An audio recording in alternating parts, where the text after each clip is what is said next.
Blizzard, avalanches, des vents à 160 km/h et des températures en dessous de zéro, tout cela au milieu de montagnes escarpées, de glaciers immenses, de toundra et de forêts. Ce sont les éléments que les policiers de l'État d'Alaska doivent endurer dans leurs activités quotidiennes. Mais qu'est-ce qui distingue vraiment ce service de police très prestigieux des autres agences d'État à travers les États-Unis ? Voici les policiers de l'État d'Alaska. L'Alaska est connu comme la dernière frontière. Bordant la Russie, il représente un cinquième de la taille des États-Unis continentaux avec 586 412 miles carrés de territoires variés. En raison de sa situation géographique, non seulement les policiers d'État de l'Alaska jouent un rôle essentiel dans la sécurité nationale, mais ils doivent aussi faire respecter les lois des États-Unis dans les environnements les plus hostiles. Les policiers d'État de l'Alaska opèrent très différemment de ceux des 48 États inférieurs à plusieurs égards.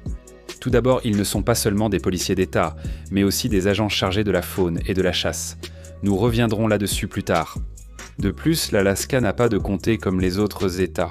Ils ont des arrondissements qui ont moins de pouvoir que les comtés. L'Alaska n'a pas de police de comté ni de shérif comme un État typique.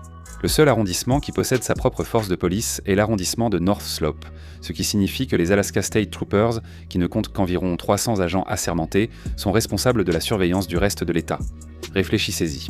Nous vous avons dit que l'Alaska fait plus de 568 000 miles carrés, mais il n'y a que 300 agents d'État. Ce sont les agents de la paix les plus étendus géographiquement si l'on ne compte pas les fédéraux. Avec peu ou pas de soutien local, on demande beaucoup à ces durs à cuire.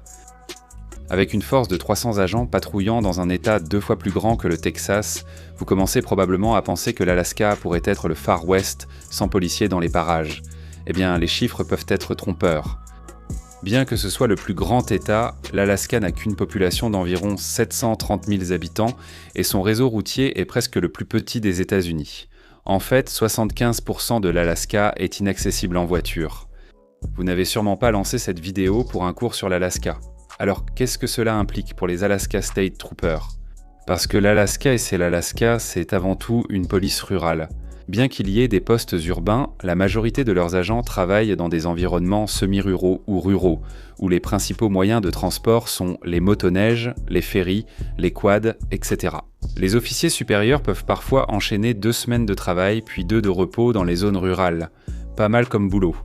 Vous découvrirez également que les Alaska State Troopers possèdent de bon nombre des mêmes capacités que votre agence d'État typique, telles qu'une patrouille autoroutière, un bureau des enquêtes, une unité de lutte contre la drogue et une équipe SWAT appelée l'équipe spéciale d'intervention d'urgence. Les troopers peuvent avoir des fonctions spéciales allant de pilote d'aéronef à voilure fixe ou tournante, maître chien, opérateur de navire, conducteur de motoneige et membre d'unités de plongée tactique. Mais étant donné l'isolement de l'Alaska et un environnement où il est facile de se perdre, les Alaska State Troopers sont dans l'ensemble responsables de fournir et de coordonner les opérations de recherche et de sauvetage à travers l'État.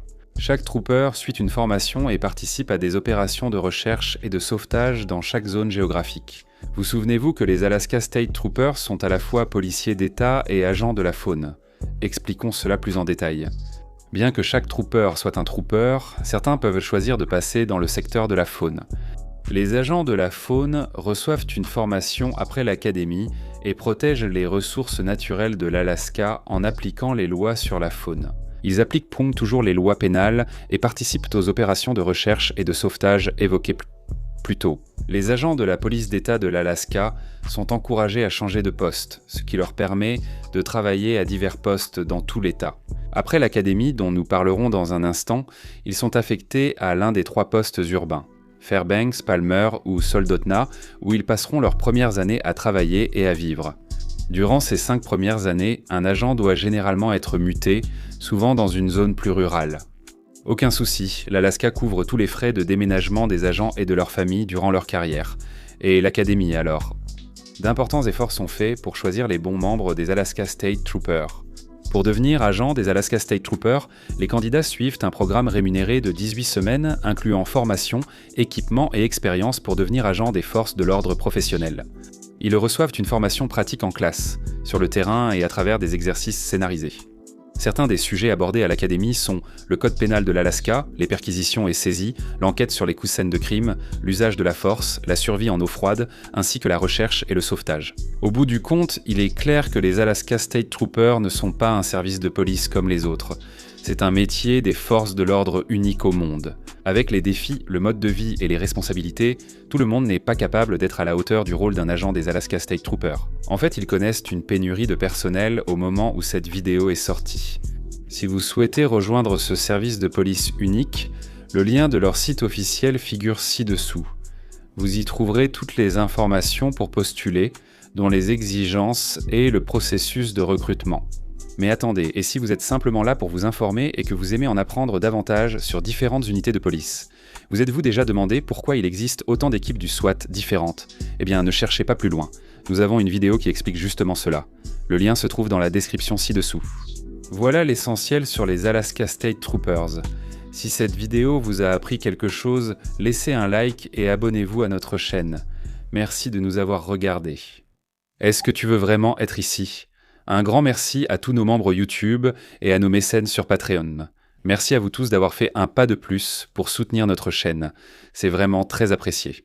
Pour figurer dans une vidéo de General Discharge, rejoignez notre programme de membres via le lien en description ou le bouton « Rejoindre » à gauche du bouton « S'abonner ».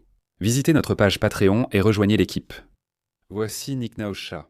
Tous tes amis s'abonnent à General Discharge et toi, tu ne veux même pas être ici.